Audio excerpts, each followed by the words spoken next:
up, you guys? It's Jordan, and welcome back to the Paddle and Pivot podcast. Before we even get started, I just wanted to apologize for this episode coming up late. I was on vacation, I guess 2 weeks ago, kind of, with my family, and then I started medical school this past week, so I just haven't been able to record the podcast because obviously school has to take priority. But I did not forget about you guys. This episode has actually been planned out for a while. I just haven't had time to sit down and record it because I've been having class at 8 o'clock in the morning and it's been mandatory. So I've talked about it before, but I am not the greatest sleeper. I'm not a morning person, so that's just been a struggle.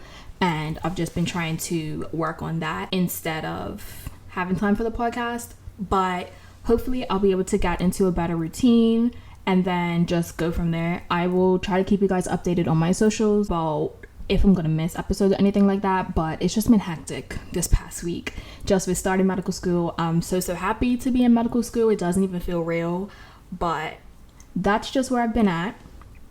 Today, we're gonna talk about nutrition because I feel like everyone's trying to live a healthy lifestyle, but nobody really understands nutrition and like what people mean when they're saying stuff, and it can just be really confusing. I am not a nutritionist or healthcare professional, but when I did my master's degree, I did do some courses in nutrition, so I do have a foundational understanding. But if you are having any nutrition questions, please be sure to see a healthcare professional, NP, a PA, a physician, a dietitian, nutritionist, any of those things. Before we get started though, I love to do a little catch up. So I went on a cruise with my family to the Bahamas. It was a nice little break, but because I finished work and then I left the next day, went on a cruise 2 days later, was on a cruise for 5 days, came back, just had the weekend, and then started medical school. It was just really chaotic. So it was fun though. I love to lay in the sun. I think I've talked about that before. So I definitely prioritize doing that. Also, while I was on the cruise, I finished reading Just for the Summer by Abby Jimenez, and I really liked that book. It definitely altered my brain chemistry in a way and made me look at love and empathy very differently. So I definitely recommend that you read that if it's something that you're interested in. I have also seen Superman and F1 the movie these past couple weeks, and I just missed going to the movie theater. Both of the movies were pretty good. I went to see Superman with one of my friends because he loves Superman movies, but he also likes superhero movies. And then my family and I went to see F1 the movie because my mom is an F1 fan. And then the last thing I wanted to talk about was my preparation for medical school. I just really prioritized doing a reset before starting school. So getting my groceries, meal prepping, making sure my house was clean, making a plan for how I want to study, because I know that I can get overwhelmed really easily, and scheduling and just having a reset is really important to me, and I hope that's something that I'm able to keep up throughout the years.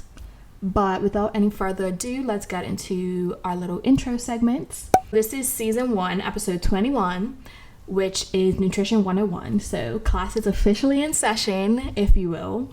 And the quote for today is, "Choose to nourish, not just feed." I chose this quote because nutrition is more than the food you eat. It's the experience that you have while you eat, the relationship that you have with food. And we don't just eat food to survive. Food is such an experience, and there's so much of our culture is designed around food, at least what I'm familiar with. If people go on first dates, a lot of times they go out to eat. Birthday parties, there's always food, and there's a vibe that can be curated depending on food. So nutrition is so much more than just food and what you eat. My paddle moment is that I started medical school finally. I'm really excited. I've met a couple friends already, and I think it's going to be good. I am nervous and anxious, as one would be, but I'm definitely excited to be here, and I think that I'll make the best of the situation. My pivot moment is just that I have not been getting enough sleep. I've been so tired, but last night I was able to sleep for like 9 hours, so I'm gonna try really hard. I know I always say this, but I am really trying to improve my sleep schedule because I know that definitely is important, even though I will be busier with medical school. Going through the prompts from last episode, the first one was, what would you tell your younger self knowing that everything worked out? I would just encourage my younger self to trust the process. I get really anxious thinking about what's plan A, B, C, D, E. And while I knew I would get to medical school by any means necessary, it was frustrating trying to more or less work out exactly how and when and where and why isn't it happening now and all of that. And I really just want to be in the present moment and trust the process. And even I want to say that to my younger self, but I also want to say that to my present self because I have a hard time with that sometimes as well. 2 was, what dreams do you have for my future self? I just really want to prioritize wellness and have a balanced lifestyle. Yes, I'm going into a busier career, but my career isn't everything that I am. I'm still a person. I still have hobbies and habits and relationships and everything that I value. So I definitely want to embody that and just have a good work-life balance in the future and also in the present. And then the last one was, how does it feel to know that you accomplished your goal? Honestly, it still feels really surreal. I don't know if it'll ever fully kick in. I start more of my lab classes this week, so that might make it feel a little bit different because I'll actually be doing hands-on things, which I haven't had that much experience with. But I am very, very, very proud of myself. I'm very grateful for the journey and everyone that supported me, and I am really happy to be here. People have been asking me this week how things have gone, and I've told them the truth that it's overwhelming, but I'm very happy and very grateful to be here because there were some times where I questioned if I would even make it here. So I'm really happy and really grateful. So now let's get into the main part of the episode, which is Nutrition 101. The first thing that I wanted to talk about was the difference between a nutritionist and a dietitian, because as someone that works in healthcare, I even get confused by some of the terms sometimes. I found an article from Washington State University, and this provided me with some clarity on the 2 different terms. So both of these terms, nutritionist and dietitian, are professionals that assist with safe and healthy eating habits. Dietitians, who are also called registered dietitians or registered dietitian nutritionists, RDNs, receive a graduate degree in nutrition and have certified credentials and licensures. So they receive either master's or doctorate degree, so they have specified training that they have to go through, and then you have to maintain a license within the country or city that you work in. Nutritionists, on the other hand, are certified in some but not all states, and their level of expertise is more varied. I saw it somewhere during my research that a nutritionist could be someone that has a doctorate degree, or a nutritionist could be someone who took a weekend course. So it's just a lot more variety in the level of education and experience that nutritionists have compared to dietitians. Additionally, only dietitians are able to bill insurance for their services, so it might be less expensive for you to see a dietitian because insurance will cover part of that cost. The first term this is just nutrition basics, so I'm not going super into detail. I won't be giving out any health advice. I'm just talking about different terms and then also talking about my experience. Some of the popular terms and some of the basic terms that I think people need to understand are macronutrients, hydration, and electrolytes. So macronutrients, according to the USDA, they are protein, carbohydrates, and fats. Protein is broken down into amino acids when you eat it, which are the building blocks of several essential components in the body, including DNA and muscle tissue. So think protein is helping your body to restore itself and build the components that it needs. Carbohydrates are sugars, which is the primary source of energy in the body. They're found in bread, fruit, and rice, for example. Protein is found in meat, fish, and legumes. So carbohydrates are energy. And then fats are a secondary source of energy. They're a source of several essential vitamins, and they provide protective components to the body. They're found in fatty fish, oils, and avocado, for example. So in summary, proteins are building and recovery. Carbohydrates are for energy, and fats are for secondary energy and for protection. Moving into hydration and electrolytes, according to the USDA, water is essential for bodily function because it assists with temperature regulation, fluid movement, cellular function, and many, many more things. According to the Cleveland Clinic, electrolytes are substances with positive or negative charges when they're dissolved in water, and they help with essential chemical reactions that allow your body to function. So there's a lot of confusion around electrolytes, and there's different electrolyte companies that are pushing things out, but everybody does need electrolytes, and they are essential for allowing your body to function normally, because there are several chemical reactions occurring in your body. That's how food is broken down. That's how oxygen attaches to your red blood cells and all that stuff. So electrolytes are essential for several of those processes to occur. Something a little bit unique that I wanted to talk about is the psychological impacts of nutrition. As I discussed in the earlier part of the episode, nutrition is more than just food. There is such an experience that is related to nutrition. According to McLean Hospital, food is the basics of essential components in your body, including vitamins and hormones. The brain uses the most energy in the body. So out of all your body parts, your brain is using the most energy. And food is fuel that allows us to function properly. Without food, you will not function. Point blank, period.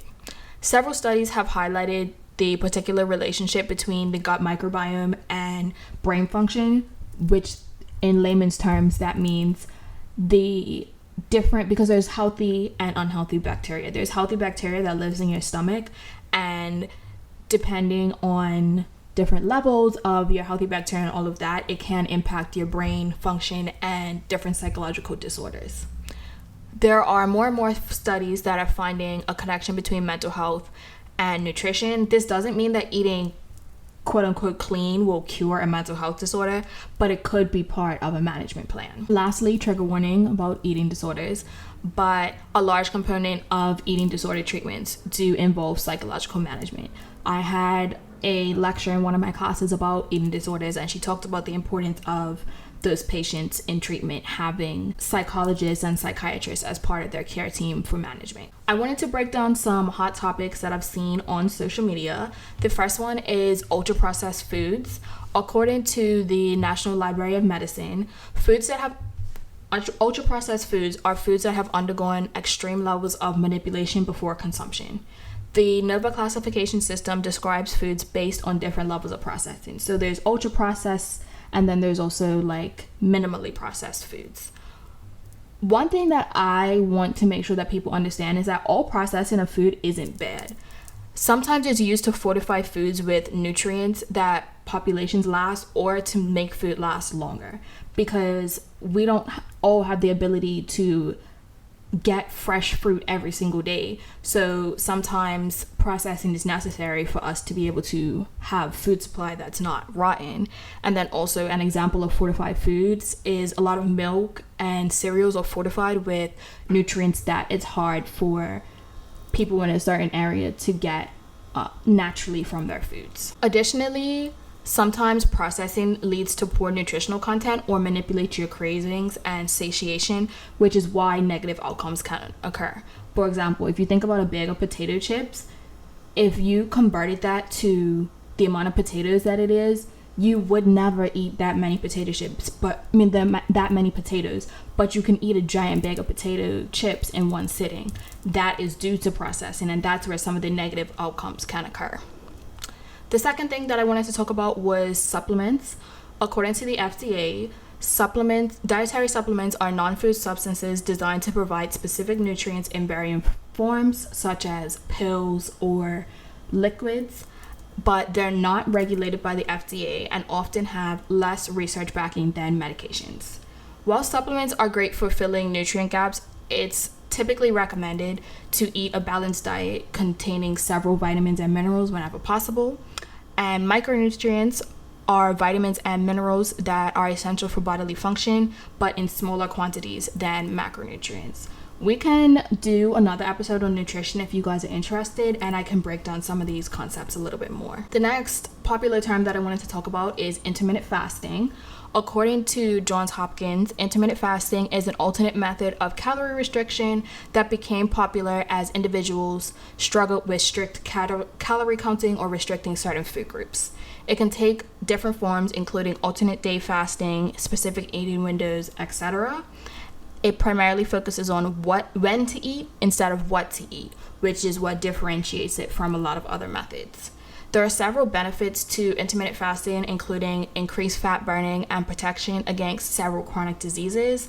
It's also thought to be a more sustainable lifestyle than other dietary patterns, but it's definitely important to talk to a healthcare provider before starting intermittent fasting, because it's not safe for everyone. There's certain groups of people that it's not a good idea to try intermittent fasting. I've also found that online it's really difficult to differentiate between all the different information, because it's so much easier for everyone to have a platform now and everyone can be giving you nutrition advice, and it can be hard to understand who you should listen to and what things you should maybe take with a grain of salt. So I just wanted to give some advice on where to get the best nutrition information to make sure that it's accurate. I would always suggest to use official channels such as the USDA, FDA, or NIH here in the United States.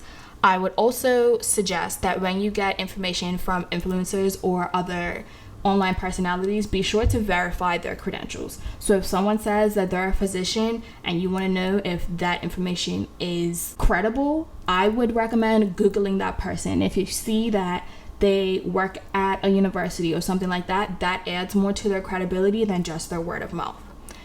Lastly, I would always recommend to consult with a licensed health professional such as a personal trainer, dietitian, physician, nurse, etc. To finish off the episode, I wanted to give a little personal touch. So the first thing is I wanted to suggest some real simple habits that have helped me to maintain a healthy lifestyle even when I've been busy. I recommend using AI for meal planning. If you tell ChatGPT, for example, that you want to have high protein meals, these are the foods that you like, or this is what you have in your fridge, plan a meal for you, that takes a lot of the guesswork out of meal planning. I also recommend having a recipe journal. I just started one of these for myself. I had thought about getting a cookbook, but I wasn't really sure if that would be super useful to me. So what I've been doing instead is just printing out recipes that I use a lot, and I put it in a binder. I literally got a binder from Walmart for like $5, and that's gonna be my quote-unquote cookbook, because I go through the same recipes over and over. I vary them a little bit, but it'll just be nice to have all of those physically instead of always using my phone when I'm cooking. I also recommend to make a grocery list based on your meal plan. This has been talked about a million times, but I meal plan my entire week on the weekends, and then I grocery shop based off of that, and that helps me not to waste a lot of food because I know that it can be expensive. I also think that it's important when you're meal planning to account for snacks, because I think that's where a lot of people go wrong and where they get discouraged, because a lot of people will remember to plan for breakfast, lunch, and dinner, but if, for example, I like to snack while I study, if I forgot to account for snacks, now I'm hungry and now I'm going to reach for junk food or ordering takeout because I didn't account for snacks when I was trying to meal plan. The last simple habit that I have would be to look for easy and delicious healthy alternatives. One example for me is I struggle to eat enough protein sometimes, so I've just been putting protein powder in my coffee or using Fairlife milk instead of oat milk so that I can get that extra protein content without completely changing what I'm eating. I also wanted to share some of my favorite recipes with you guys. The first one is sheet pan meals. I love a sheet pan meal. All you do is just cut up whatever you want, put it on the cookie sheet, put it in the oven, and you're good to go. It takes so little time and so little thought. Crock pot meals are the same thing. You pop it in the morning, leave it all day. At the end of the day, you have a full meal to eat. Pasta, you can never go wrong with pasta. I love a little spaghetti and meat sauce. I actually made that this past week. For breakfast items, two of my favorite things are egg bites. A lot of people like the egg bites from Starbucks. I just put whatever mixture that I want and put it in a little muffin tin, heat it up in the oven. When I'm ready to eat it on the day of, I'll just heat it up in the microwave for about a minute and we're good to go. And then I also found these cottage cheese protein pancakes, and I've been loving those because the hardest meal for me to get protein in with is breakfast typically, because I always just used to eat cereal. So those two recipes have been really, really helpful. The bottom line and the thing that I want you to take away from this episode is that nutrition is about doing what works for you. It's based on your preferences, your goals, your lifestyle, etc. You do not have to take advice from everybody online. And I think that understanding the basics is the best way to go to really make a plan that works for you. Before you leave, I do have some journal prompts because, as I mentioned, nutrition can be psychological as well. 1, what emotion comes to mind when you think about food? 2, How would you describe your relationship with food? And 3, what are your nutrition related goals, if any? I hope that you guys enjoyed this episode. Once again, I apologize for it coming out late, but I am going to do my best to stay on track as much as I can this semester. And if you could leave a comment in the comments below telling me what your favorite food is. Mine is pizza. I have pizza every Friday and I just love that. Once again, thank you so much for listening to this episode. I hope that you enjoyed it. Don't forget to follow us on social media, and I'll see you guys next time. Bye.